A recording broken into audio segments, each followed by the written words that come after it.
what we're going to do today is we are going to deal with one of my pet peeves.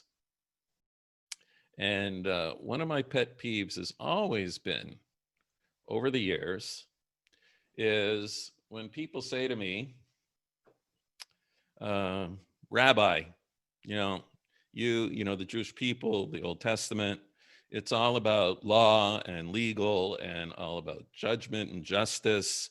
And that's the God of the Old Testament. And it's like, whoa, right? That's one of my pet peeves. And that's not how I learned it. And one of the things that always gets thrown at me is, not thrown, presented to me, right? It's all about being obedient and doing the law. There's so many laws and so many details. It's all about being obedient. And if you're not obedient, you get punished. So that's what we're going to talk about today, because I personally went and looked up in the Torah. We're going to see in a minute. I searched. The word for obedience does not appear. The word for obedience in Hebrew is tzaitanut, letzayet. It comes from the verb letzavot. We're going to discuss what that means, where the word mitzvah comes from. Tzav, command or an order. We'll talk about what that means later on. But to obey a command, obey an order, is called tzaitanut, letzayet. So today we have modern technology. We have tremendous resources in order to look up things. And I did a search. The word doesn't exist, doesn't occur anywhere. The word obey does not occur anywhere. Now, is anybody surprised by that? Anybody surprised to hear that? You're surprised, Kay? Anybody else? The word obedient, obedience, obey. None of those words appear in the 5 books of Moses. You know what? They don't appear in the other books either. It's kind of weird, right?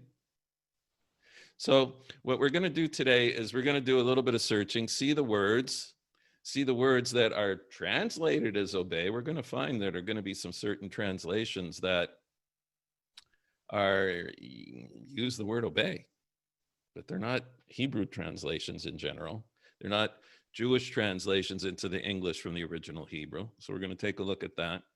And after we take a look at that, we're going to try to understand when God is asking us to do things. What is he asking? What actual language in Hebrew is he using? And try to get some insight into what the relationship is all about, right? Because where do you use the word obey? You know, if we have any dog owners out there, you want to make sure your dog obeys. So we want to understand what is it about the relationship, how Torah sees the relationship between humanity and God, between Bnei Yisrael, the nation of Israel, and God, and see how the language changes. Because what we're going to be seeing today a little bit is how a language reflects a culture. And depending upon the context of the culture is going to determine the words you use. I mentioned this once before let's say in the Inuit up in the Canadian North, where I come from Canada. I wasn't up in the North, but when it snows there, they have lots of nouns for snow. Down in Toronto, where I came from, we had snow. I guess you had sleet. You had hail. That's frozen water also. Snow, sleet, hail. So, we had about 3 words. I think they had 20. We had maybe fluffy snow. So we have to start using adjectives because we don't deal with snow so much. So we create adjectives: fluffy snow, powdery snow. Actually, if you become a skier, if you're a skier, you start creating nouns for snow. Oh, that was some great powder we had today. See that? So depending upon your culture, it affects your language. So in Judaism, for example, in Torah, I mentioned this once before, I think, is that one of the hallmarks of being part of the Bnei Yisrael is questions. right? Questions. We reward a child for his first question, not his first answer. And we have lots and lots and lots of words for questions, different kinds of questions, just like the Eskimos have snow nouns. We have question nouns. We have a kasha, which is you said one thing and then you said another that seems to contradict it. We have a ramia, a rebuttal. We have a she'ela, an information asking kind of question. We got labels for questions. You know why? Because questions are so important. You know why questions are so important to the Jewish people, to the Bnei Israel, who are the custodians to the Torah? Because it says, Ein habaishan lo lomed, that somebody who's embarrassed to ask a question will not learn. If you just passively accept information, you could be misunderstanding it, and you'll come to the wrong conclusion. You won't receive what the teacher was trying to share. So while we're talking, I want you to type in your questions into the chat box, and we'll get to them at the end. We'll have some time, God willing. So questions is very important. Now, if you understand that questions within Judaism is so important and in Torah is so important, you're going to understand a little bit why we're a stiff-necked people. Anybody says anything, you ask a Jew a question, he asks you back two other questions.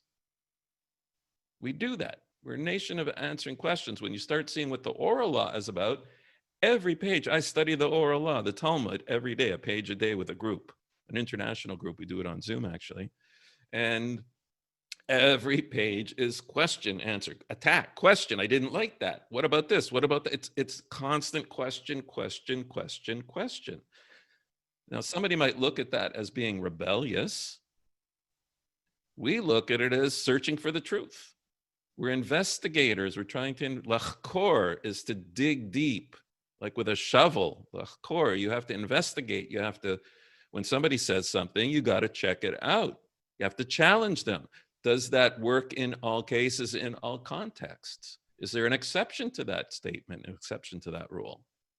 Where does it apply? Where doesn't it apply? Context is important.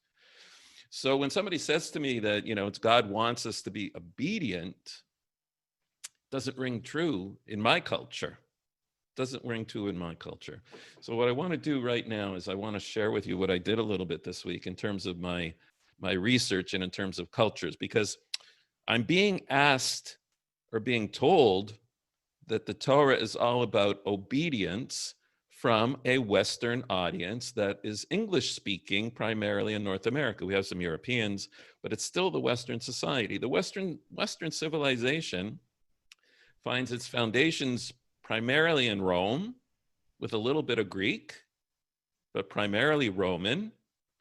And if you're speaking English, that's a Germanic language. So it's a Roman Germanic culture. That's what English is all about. The British kings and queens were all married and connected with, they had to change their names during the war to Windsor because they had a German name. Didn't look so good when they were at war with Germany with their cousins. So, so we want to look at the culture that and the language that the questions are coming from. And maybe we'll get some information. So I'm going to share with you my journey that I had this week. Obedience is a hallmark of Western society and Western religion. That's what I claim. Here, I took a look. I did a search for obedience in the Roman culture, and I came up with this, the laws of the Roman people, public law and the expansion and decline of the Roman Republic. So very interesting. The rigorous discipline of Roman military life. Remember, Rome was all about a military society, the demanding obedience to authority. Because if you have an army, I know when I went through the army in Israel through the IDF, their job with the new recruits is to turn them into robots, zombies, to take away their will, so that when you say, do this, they do it without question. I watched it. We went in as older guys, and the younger guys, the 17, 18-year-olds, they were strict with them. And if they lifted an eyebrow the wrong way, they had them down doing 100 push-ups. The whole idea was to break them and take away their will and have strict obedience to authority represented in the centurions, the military tribunes, the commanders. It broke down the cultural norms of non-Roman troops and fostered Roman values in their place.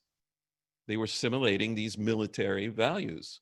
Fighting for Rome almost continually in the period from 264, the Fierce Punic War, to 91, Italians eventually came to share much in common with their Roman comrades. Roman culture infected the rest of Europe. Inevitably, the long involvement with the Roman army shaped the assimilation experience of many ordinary members of Italian society. And as a result of campaigning with the Romans, Italian allies firmly embraced the Roman sense of organization, regularization, and order. These deep attributes of Roman culture embodied the Roman military, held out the promise of security in somewhat precarious lives, as did supply and labor markets in towns. So taken on by non-Romans, these attributes were reinforced by the tangible rewards of military service, which included land and cash.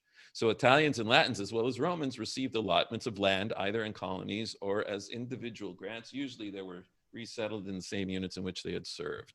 So we see in Roman society, there was reward for being strictly obedient.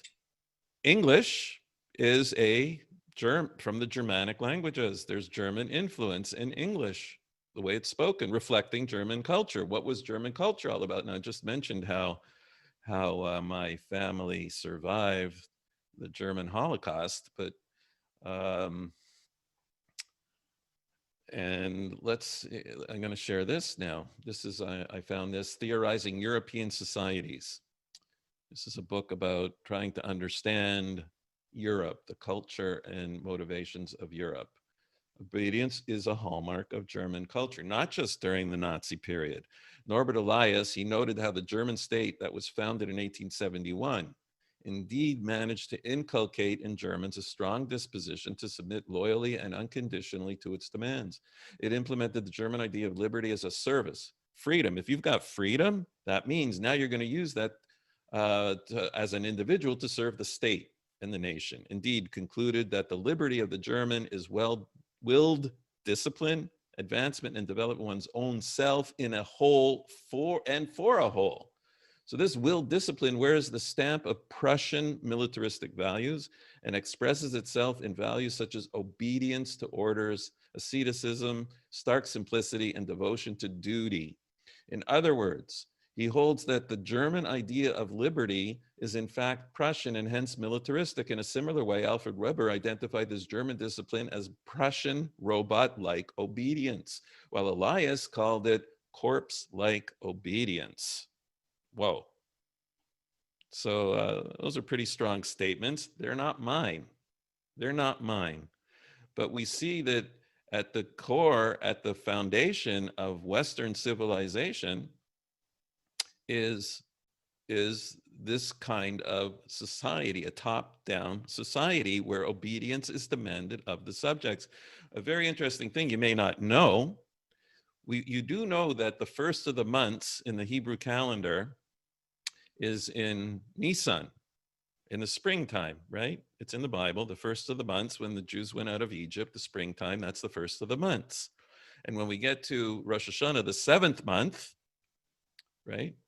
That's the seventh month in September. Now, what's very interesting is the non-Jewish calendar today starts in January, right? So that's the first of the month in the non-Jewish calendar that you use, right? So if the first of the month is January, what's September? September is the ninth month, correct? But why is it called the ninth month? It's called September. Anybody know some Latin? Septo, seven. September's the seventh month. And what's October, octo? The eighth month, not the 10th month. And what's November, novo? No, 9 in Latin. It's the ninth month. And what's December? Deca, 10. It's the 10th month. So wait a second. If the year starts in January, why is that the 7th, 8th, 9th, and 10th month, which we call it the 7th, 8th, 9th, 10th month? You know why? Because the Roman calendar, you know when the Roman calendar started? What month? In March. You know why March? Not because they started marching on their military campaigns, because they did. That's when the year started. Hey, when the year starts, when the military campaigns start. And you know why you know what month that was? Mars, made under the god of war, right? So the Roman calendar started in March under the god of war, and that's when the military campaigns. They didn't even have names in the beginning for the months for January and February. You know why? Because what's the point? You're just hanging out, drinking beer, waiting for the wars to start in the springtime. They didn't even bother giving them names. So later on, they came up with names for them, January and February. There weren't even names for them. There was 10 months in the calendar. And you see, they only gave numbers for the names at the end. The main names of the months from March until the end of the summer. That's when you fight the war. That's when the calendar was for the Romans. It's a military society. Okay, so I want to look somewhere else. I don't, because the German quote I had, I don't know, anybody come from German background? I don't want to put you down, but there is something to this. So I want to take away German. Let's just take a look at Europe, right? Let's take a look at medieval Europe, because Old English comes from Old English in medieval Europe. Feudal times, that affected the language. So let's take a look. See what we got here.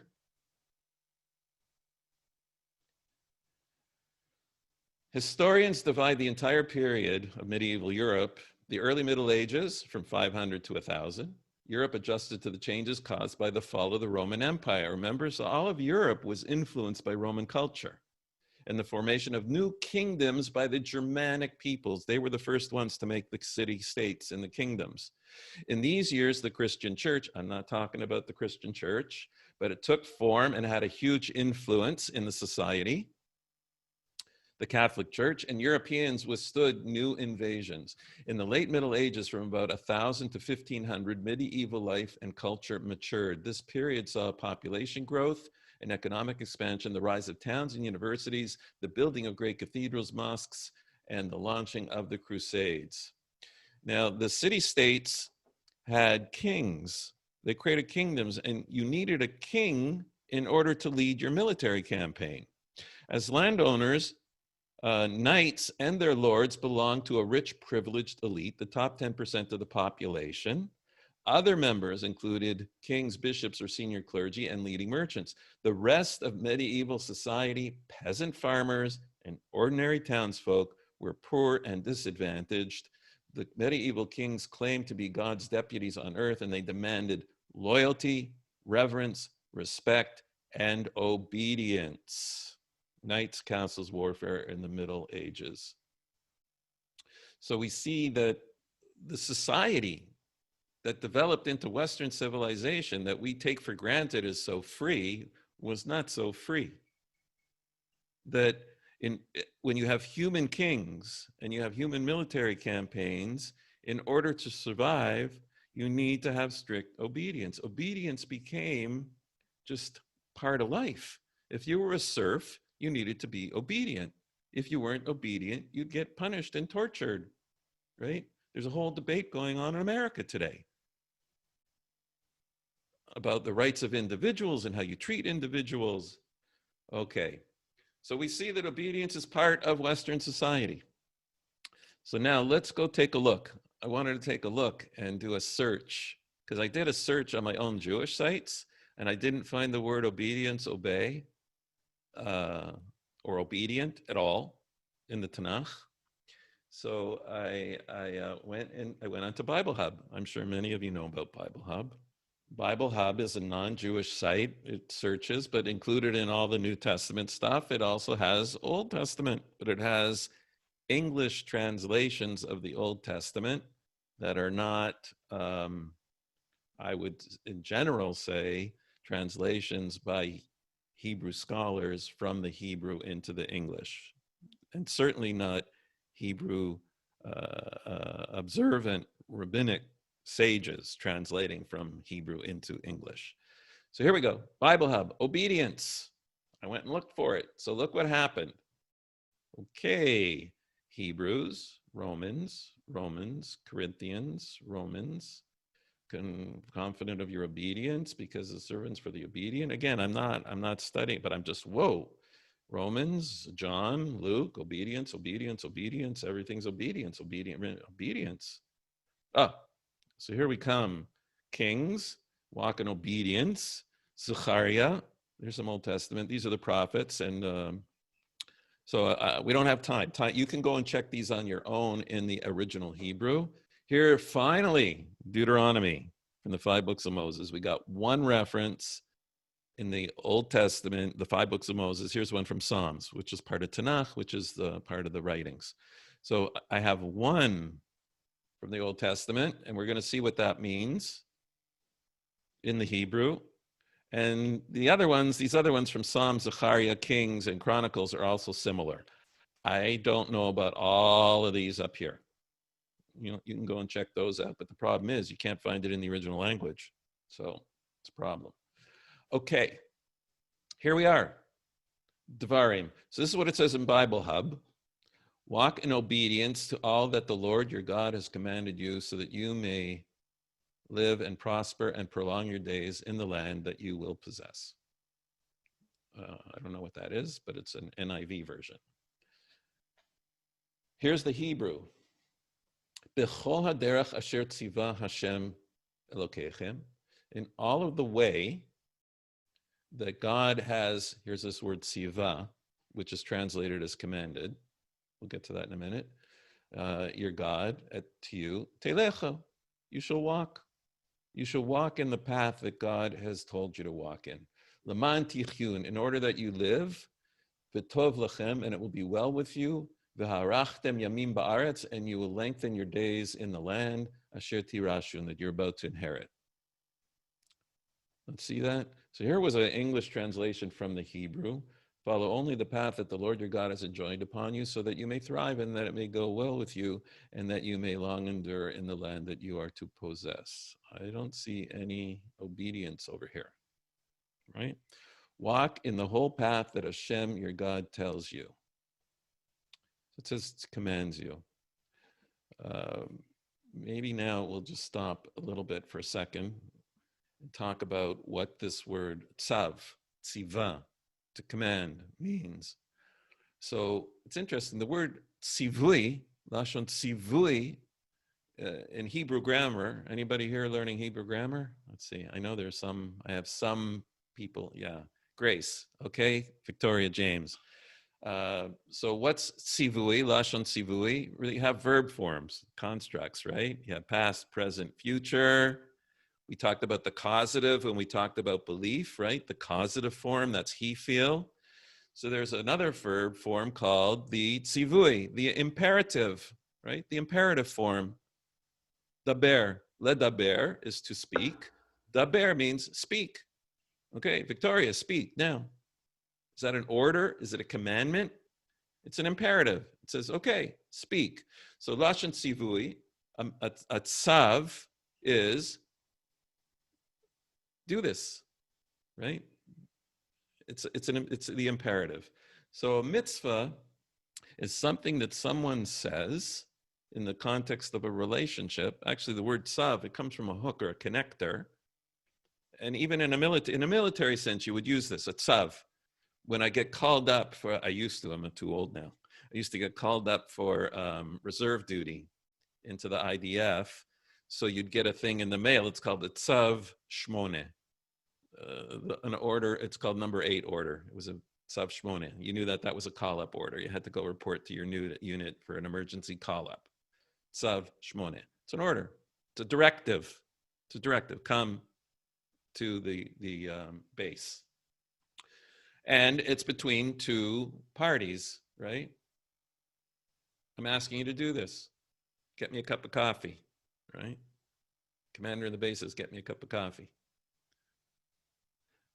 It gives you an order. All right, so a mitzvah is something that's articulated between one side and another side, right, to help achieve a common goal. And as a result, it connects the two parties. It's a tzav, mitzvah.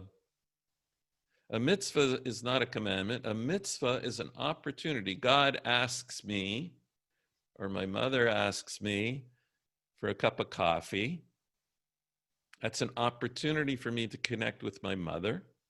And when I get the cup of coffee, it connects us for her. Okay, we're going to talk about this a little bit more later. Am I being obedient son? Was I being an obedient son when she asked me to get a cup of coffee and I brought her a cup of coffee? What do you think? All right, so let that percolate a little bit as we move on. So when God says, all right, I'm telling you, if you walk in the way that I told you, here's what's going to happen. You'll have a long life. Sounds like a transmission of wisdom to me, right?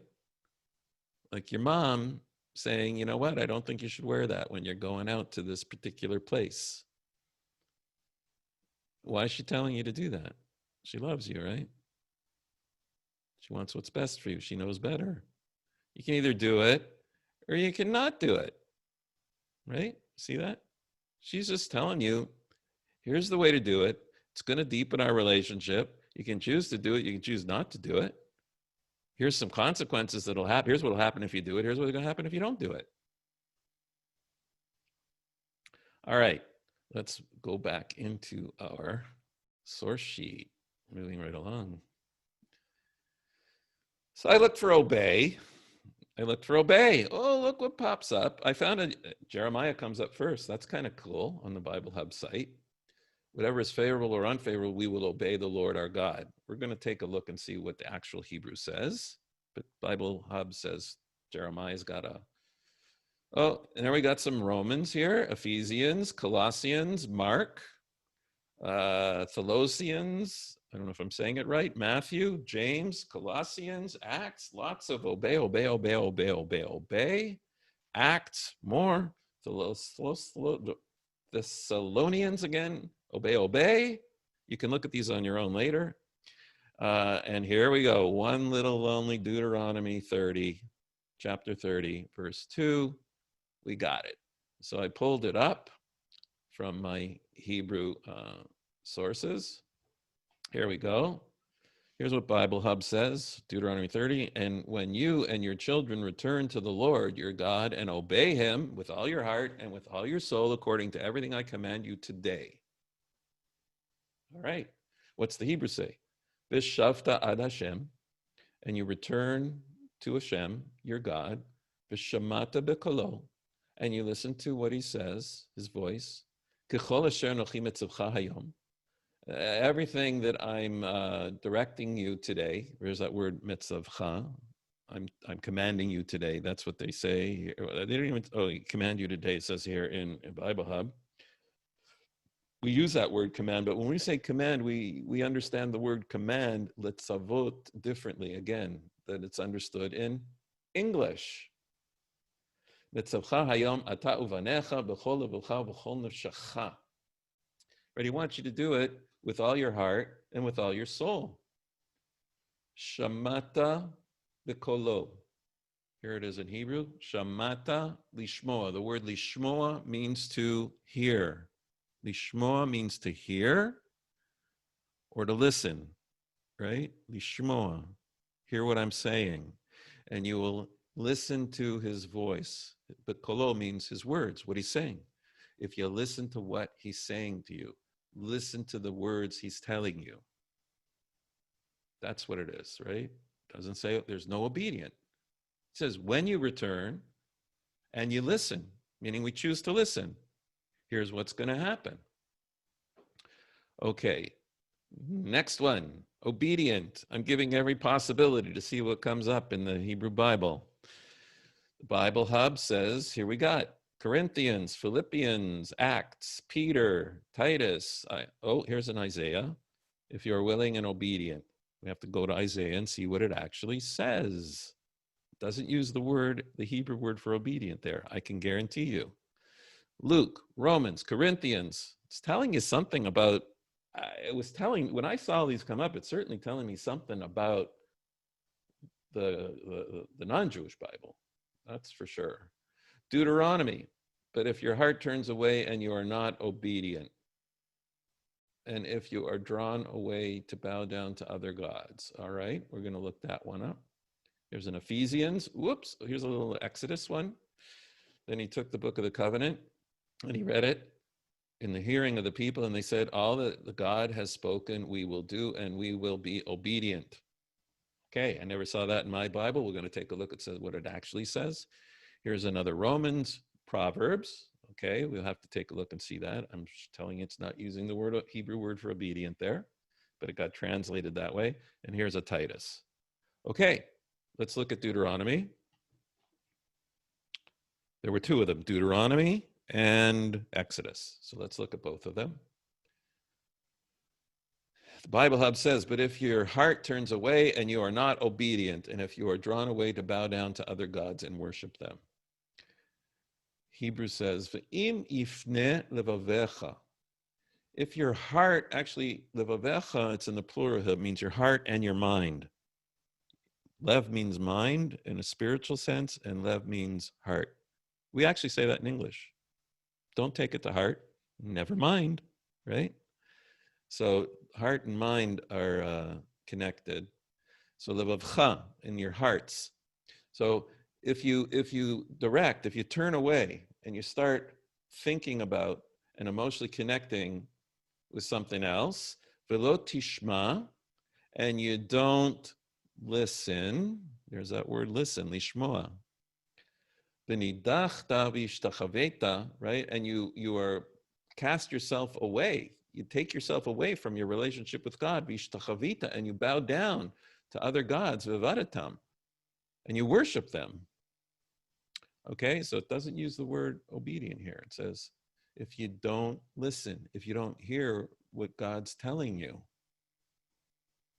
One thing we have to realize, and another one of my pet peeves, the most precious thing that the Almighty gave us that made us human beings and separates us out from the animal world is our free choice, our ability to choose. And our ability to choose doesn't mean choose chocolate versus vanilla. That's an animal choice. The ability to choose to recognize that there's a world that has God in it, or we can choose to see the world that it's all about nature and technology. We can choose to ignore God. We can choose to see God. That's what free choice is all about. We can choose to listen to God. We can choose to ignore God. That's what free choice means. Bchira chofshit means I have the ability to choose to have a relationship with God or to choose not to have a relationship with God, right? And people talk about, Judaism, religious coercion. Sometimes there's a battle here, right? Because the non-observant part of Israel is worried that the observant part of Israel is going to force them to keep the commandments, right? We're going to coerce them. And so if you want to be like God, and God doesn't force you to have a relationship with God, why would you, as a human being, force another human being to do something and take away their free will, to choose to have a relationship with God, to choose to observe what God is telling you to do? I would never do that. I would never force anybody because God doesn't force us. God tells us. He doesn't demand us to be obedient. He says, hey, here's what life's all about. Here's the maximal pleasure you can get spiritually, and you're blessed physically. And I'm telling you, you want to listen? Listen. If you don't want to listen, don't listen. But there's going to be consequences either way. It's not about punish and reward obedience. A Roman general will reward obedience, right? They give you land, they give you money. So we transpose that from our culture and project it back onto God. Oh, God's the King of Kings. He's the great warrior, and we're his host, and we're his servants, and we're his slaves. And therefore, he must be demanding obedience from us when he's telling us something. And if we listen to him, he'll give us land. And if we don't, he'll punish us. We project that onto God. Why are we doing that? Meaning, in Jewish culture, we don't do that. You know why? Because we weren't a militaristic nation. We're a spiritual nation. We're a nation of priests we were supposed to be. Teach the world about God. We grew up in the desert. We became a nation in the desert. Landholding is not what it's all about. To have feudal slaves and servants helping us achieve our great wealth, that's not Jewish consciousness. See that? Okay. So yeah, it's like, anybody here have raised teenagers ever? I'm sure some of you have raised teenagers, right? What ended up happening? I'm telling you, I think you should do this. You know what I mean? You don't want to do this? You want to do it your way? I can't stop you. But I'm telling you, if you do it that way, this is going to happen. You'll be better off if you do it this way. Anybody remember hear themselves talking a little bit like that? I raised 6 teenagers. You got it? Okay. God loves us. He's our father. He's not our military commander. He's not our general, and he's not our despotic king. All right, let's get back to our sources here. We're moving. 20 minutes to go. We're doing well. Okay, here's Exodus. This was that other one the Bible Hub told us had the word obey in it. Take the covenant and read it in the hearing of the people, and they said, everything that God has spoken we will do, and we will be obedient. What's the Hebrew say in Exodus? V'yikach sefer habrit, and he took the scroll of the covenant, in the Sefer Torah, the one that we're studying. V'yikra b'oznei ha'am, and he read it out loud in the ears of the people. Remember we were talking about the people over there? That includes the Bnei Israel and the ones that came from Egypt. And he's telling them what the words of the Torah are saying, which are God's words, God's wisdom, saying, children, here, if you want to get the most out of life, trust me, here you go. You're going to ignore it, there'll be consequences, like there's consequences. So he read it in the V'yamru, and what did they say? Kol asher diber Hashem naaseh v'nishma. Everything that God has said, naaseh, we will do. Okay, we got that right. We'll do what the things that we already know about. We're prepared to do them. V'nishma, and we will. There's that word again. Hear. We'll hear. We'll listen. Meaning the things we don't know about yet. We're prepared to listen, and we're prepared to hear what you are saying. We will do and we will hear, meaning we'll internalize, we'll understand the things you already told us. We will study them so that it becomes part of us. It's not just your external wisdom, it's our wisdom. Naaseh v'nishma. Nishma means, my rabbi used to say, if you had your choice, what would you give up, your eyes or your ears? Let's see a show of hands. If you had to give up one, what would you give up, your eyes or your ears? How many for eyes? You'd give up your eyes. How many give up their ears? They'd rather keep their eyes, their sight versus, you'd rather keep your sight versus your hearing? Or you'd rather keep your hearing versus your sight? Okay, people are thinking about it. Right, Kay is going like this. Right, Jews, we'd keep our ears. Why? Because that's how you learn. That's how you learn. You hear when I'm communicating to you right now, I'm expressing my inner soul. And when you can hear those words, it goes into your ear. You can see the inner Shmuel. With your eyes, all you can see is this old guy with a gray beard. That's all you know about me. With your ears, you can understand who my soul is. See that? With my ears, I can learn. I can see the depth. I can see behind the surface. With your eyes, you're stuck with the surface. And that's why we're going to get a command. God shares with us wisdom. It says, Lo taturu acharei einechem. Don't start touring around following your eyes or your emotions. Follow what you know is the right thing to do. That's what we were trying to teach our teenagers, right? They're following after their eyes and their hearts, and we're saying, you know what? I don't know about that girl. I don't know about that guy. They're saying, no, it's okay. Yeah, I know what I'm doing, right? They're not hearing. They're just seeing. That's what God says to us. So lishmoa means I'm ready to internalize the deeper meaning, to understand why this is important to me. It's not just do it as a robot. Naaseh, we'll do it, but we're not going to be robots about this. Nishma, we're going to internalize it. We're going to really hear it and understand it so we can own it. And when we own God's wisdom, we become more like God, right? Does that make sense? The more I internalize it as opposed to do it because it's some external idea that I don't agree with or I'm begrudgingly doing it, I'm a serf and I'm doing what the king says because I don't want to be off with his head, or I want him to give me my pauper's serf's wages. I'm listening to him because of the reward and the punishment. I'm not listening to him because of the intrinsic wisdom of why it's beneficial for me. With the despotic king, it's benefiting him, not benefiting me. But with God, he doesn't need anything. He's not going to ask me to do or suggest I do or tell me to do anything that's not in my best interest. He doesn't need a serf. He doesn't need a servant. He doesn't need a slave. He doesn't need anybody to bow down to him. All right, let's move on.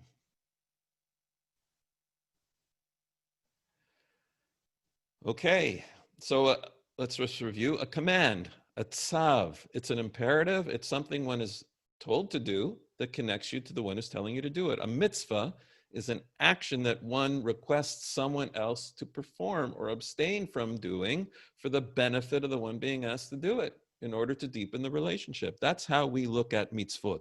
A mitzvah is an opportunity to connect to God. And he's only asking me to do something because it's going to enhance my life in some way. A tzav, as opposed to a mitzvah, a tzav is that military term. Remember I said a tzav shmona. A military order. It's an order or a command or an imperative. Okay, so let's look at the words that we saw that the Torah uses to actually obey, right? It doesn't use the word obey. It uses the word la'asot, to do.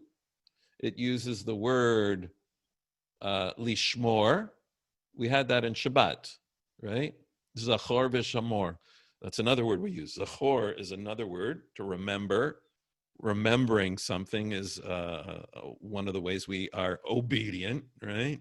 I make kiddush, I'm remembering. It's a positive commandment that I'm doing. So remembering is one. Lishmor, to guard, to preserve, to protect. Lishmor means to listen, to hear, to understand, internalize, to heed, or to hearken. That's what's going on. Okay, so let's take a look where the English culture and the Jewish culture differentiates and the kind of relationships. What is, I'll do a little poll. What is the essential relationship between God and humanity? How many say it's father and child? He's our father. Avinu. Okay. How many say it's king and subject? Nobody think the primary essential nature between God and humanity is the king and the kingdom? Okay, nobody likes that one. How about master, slave, master and servant? We're slaves to God, servants to God. No, I don't like that one. Okay, how about, so we said father and child, you like that one. In Judaism, we, in the prayer book, everybody got a Hebrew prayer book, probably in Psalms also, but we talk about Avinu Malkeinu, right? Our Father, our King. He's our King, he's our Father, right? That makes us all princes and princesses, right? That's where the... Okay, how many vote for husband and wife? God's the husband, we're the wife. Don't like that one. Victoria's going like this. Jenny, kind of weird. Hey, there's Charles. Charles, are you on Facebook? No, yeah? Charles, you on Facebook? I am on Facebook. Hey, you should friend what your account is. No, that's We Charles are Horowitz. I'm talking about the other Charles. I know you're on Facebook. Okay. Sorry. It's okay. The other Charles, whatever, doesn't matter. Okay, nobody votes for husband and wife. Interesting. Interesting. Victoria's like tending there because she's seeing what I'm. All right, let's go back. We're going to go back to our source sheet. Got to finish up here because we got 10 more minutes. Okay, the relationship between God and mankind. In each relationship, what emotion is the relationship based on, right? And I think this is where your response is what you didn't like and you did like, because you have a certain emotional idea of what the emotional relationship should be with God. And if it's master and slave, the essence of the relationship is dependence of the slave on the master, right? The king's servant. King, remember the Wizard of Oz, right? Walking up to the Wizard of Oz, king and servant, fear, right? We call that yira in Judaism and Torah. Yira. Yira means I'm recognizing the power that this being has over me, the power of life and death over me, right? So it's translated as fear. That's called pachad in Hebrew. It's more awe. And the fear that we have when we talk about Yirat Hashem, fear of God, we mean the fear of doing something that would jeopardize the relationship that I have, right? I'd be banished. I'd be cut off from any kind of relationship, right? Sent out of the palace. So that's what we mean by fear. Fear is not of being punished. Fear is losing the relationship. It's something to be in the palace with the king. Whoa. All right, father and child. What's the father-child relationship based on? It's based on trust. The child trusts the parent to do what's in their best interest, and therefore they do it because little kids, right? Little kids will do what the parent says because they trust them. What's a husband and wife relationship based on? Love. Okay. I want to share with you how we relate to a mitzvah, right? This is in Pirkei Avot. It's part of the oral Torah where the sages share wisdom that they lived with.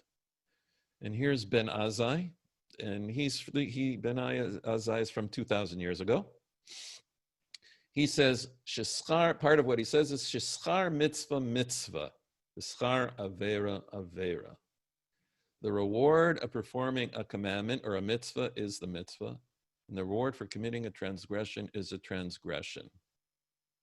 People make a big mistake, and they think that we're doing commandments in order to get gold stars, and when we get those gold stars, we're going to cash them in the world to come for, I don't know, fancy steak dinner, I don't know, a music performance, I don't know. It doesn't work that way. It doesn't work that way. Rabbi Yaakov Weinberg, of blessed memory, one of my teachers from Baltimore, he said, schar, read the words carefully. He says, schar, the reward of the mitzvah is mitzvah. Many people make a mistake and they say, oh, the reward of doing one mitzvah is you get an opportunity to do another mitzvah. No, the same Ben Azai continues on and he says, mitzvah goreret mitzvah. When you do a commandment, it pulls along another one like a train in its stead. So if you choose to go in the path of trying to connect to God and you choose to do one thing, God will give you another opportunity to do another one. That's mitzvah goreret. One mitzvah pulls another mitzvah. Here he's saying the reward of the mitzvah is what? Gold star in the heaven? No. The reward of the mitzvah is the mitzvah itself. Because we look at a mitzvah as a connector. What's ultimately the reward in the world to come? To hang out with God, to connect with God, to feel connected and bask in, we say, the ziv of the Shekhinah, the glory, the radiant glory of the divine presence, and just feel it, right? So I'll give you a mashal. The guy comes to the rabbi. He says, Rabbi, I'm having problems with my wife. And I want to improve my relationship. I want a better relationship. I'll do whatever I can to be rewarded with a better relationship. So the rabbi says to him, he says, you know what?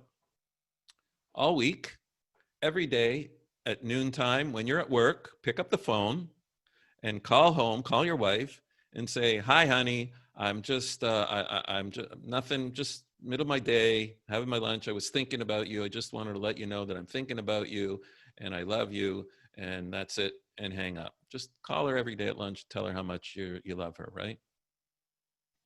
So the guy goes away after a week. He comes back. So he says, "So, Rabbi, I did what you said. So now, where's my reward?" He says, "You don't get it. You want a better relationship with your wife.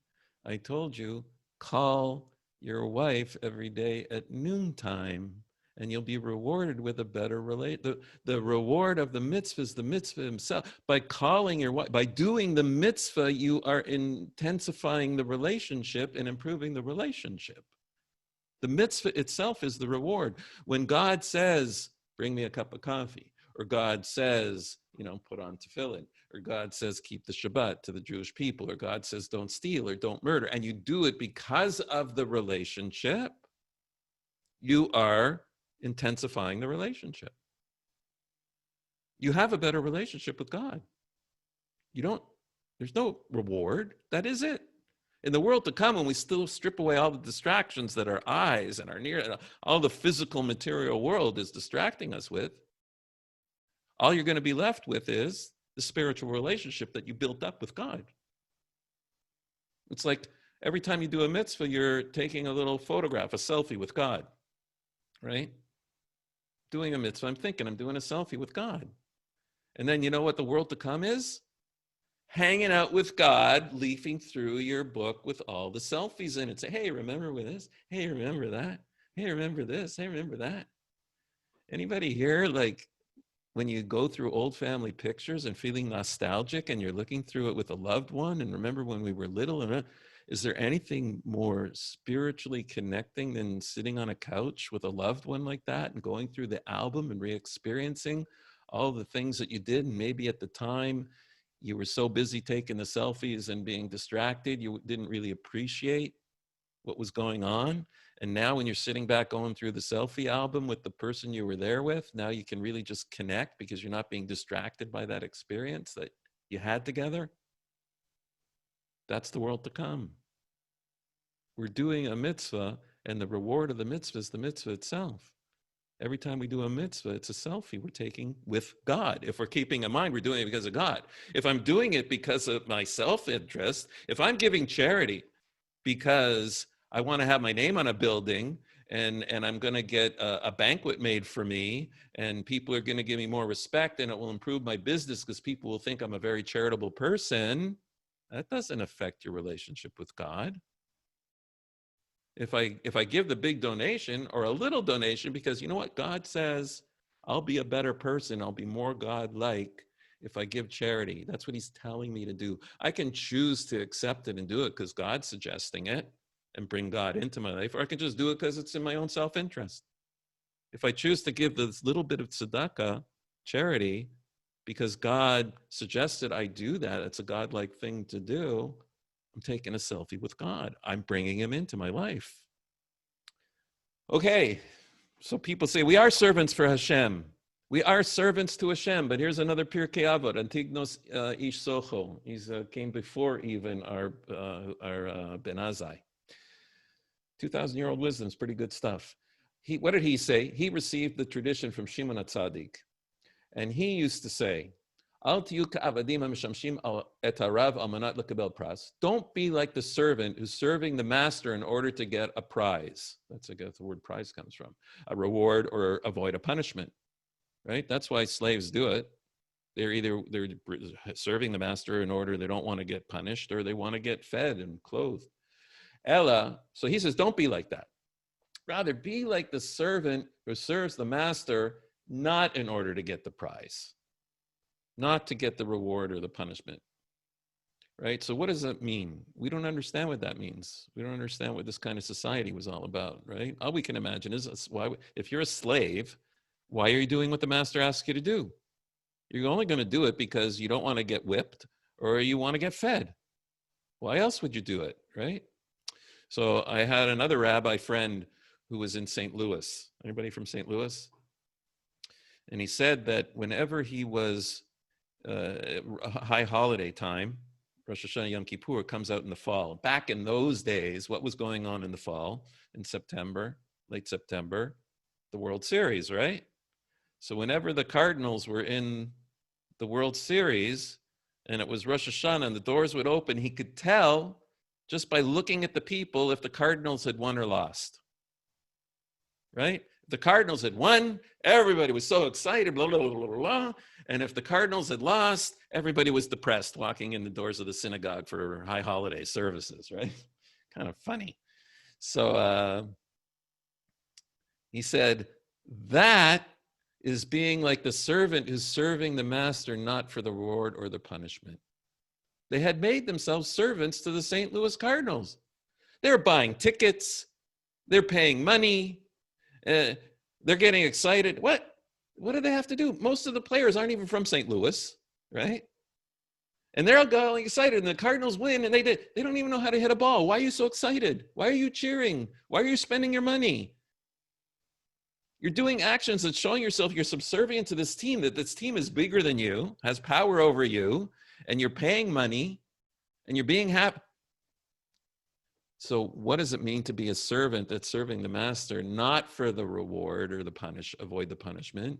I'm doing it because I'm so identifying with my master that his victory is my victory. His loss is my loss. I'm happy when he's victorious. You see that? That's the servant that's serving the master, not because of reward and punishment. We're not being obedient because we're afraid of punishment or we want the reward. We want to be part of the team. We want to be part of God's team. I want to be part of that. It's not because I'm being obedient. The St. Louis Cardinals fans weren't being obedient. So even if you're looking at it as a servant-master relationship, if your attitude is about relationship, it's a whole different thing. It's not about obedience. It's about choosing to be part of the team. I want to be part of God's team. Okay, let's finish up.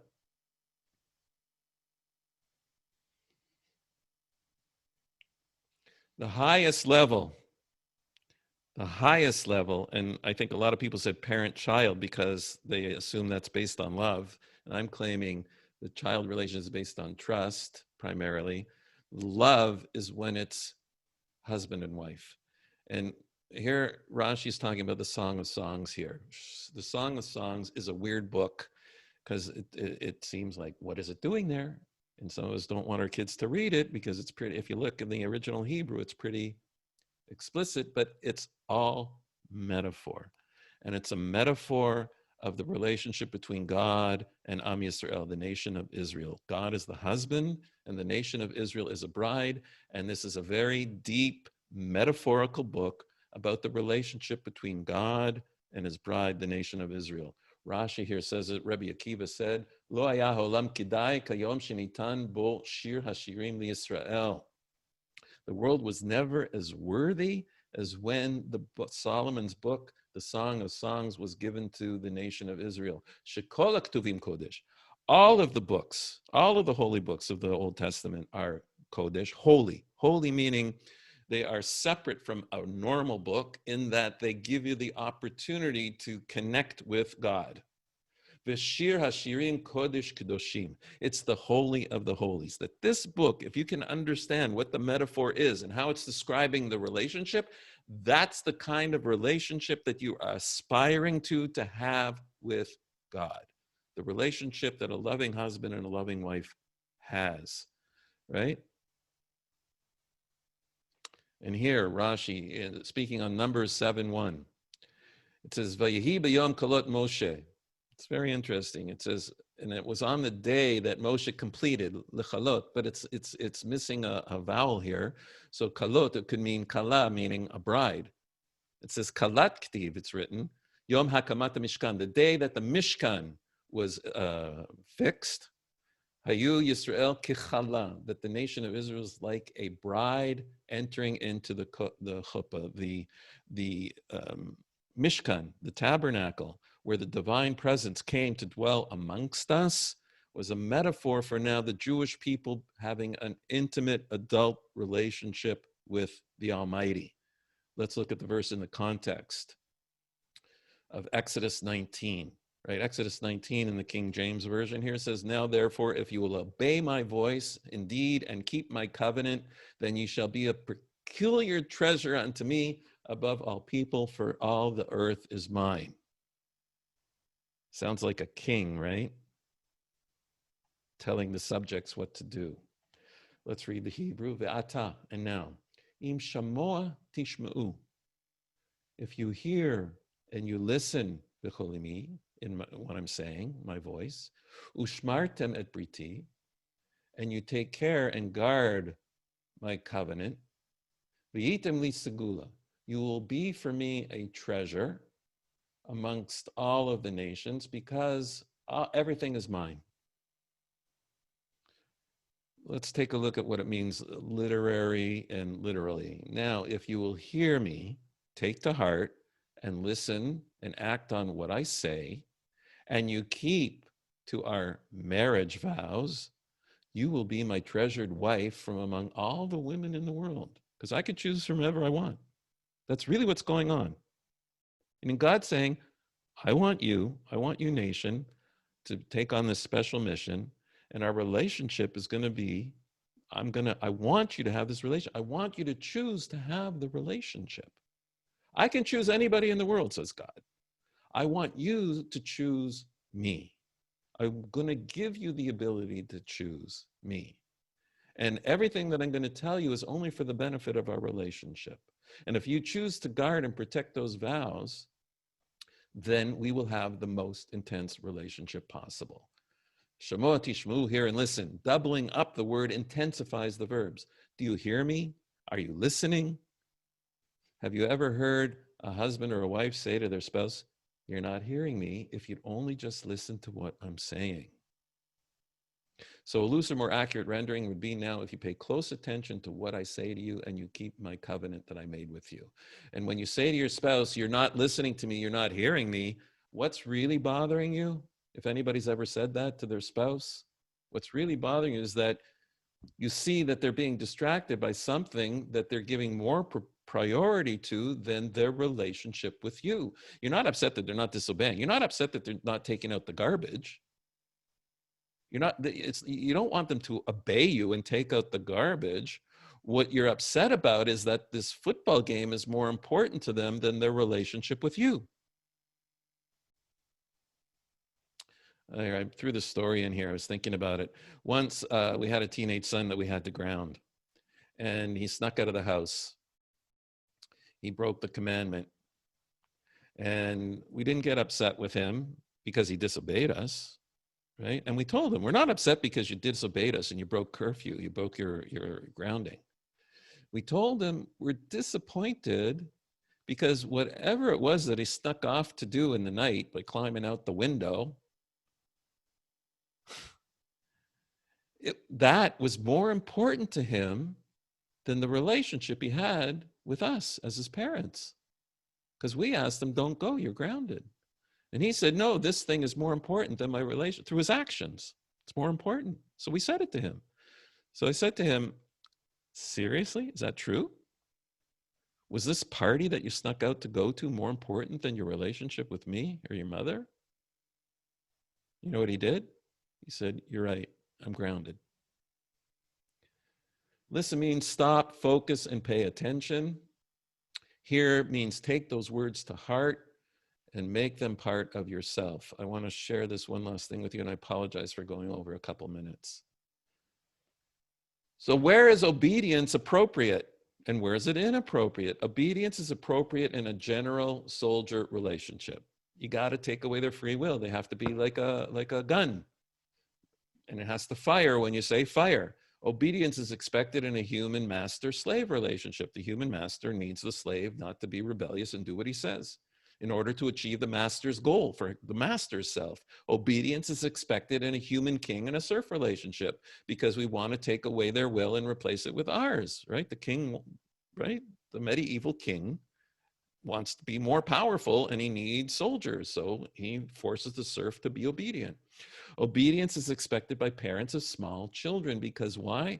The children don't have the proper judgment to act in their own self-interest. So we take away their will and replace it with our own and force them to be obedient so that, God willing, by the time they're teenagers, 13, bar mitzvah, that their ability to use their own judgment to do what's in their self-interest as opposed to what their instincts tell them to do.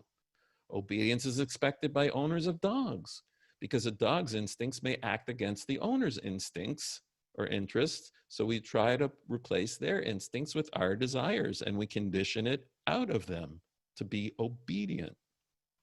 Obedience is totally out of place in an adult relationship, especially in a husband-wife relationship. The minute you make a relationship about obedience, you've destroyed it. The essence of a human being is the ability to have free choice. The last thing God or we would want to do is to rob a human being of their free will. We need to earn respect so that the other will choose to make our will their will, thereby making an intensely strong bond with each other. In Pirkei Avot, I used Pirkei Avot 3 times this time. Here is Rabban Gamliel, the son of Yehuda Anasi, who was the one that compiled the Mishnah. He used to say, Aser ratzono kirtzoncha. Take God's will and make it as if it's your will. Don't say God's telling you to do something. Figure out what God's saying and saying, you know what? I'm owning that. I'm owning that. I know that's in my best interest. Because once you do that, then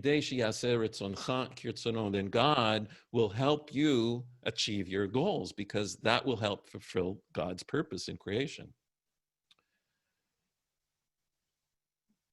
So I hope that gave you a little bit of a better insight into what the Torah really means when what commandments are, what the purpose of commandments are, what we're trying to achieve, and how the Torah culture is not based on obedience. And that when you think that that's what's going on, it's really a projection coming from an outside value system, an outside culture, and projecting that onto Torah and Judaism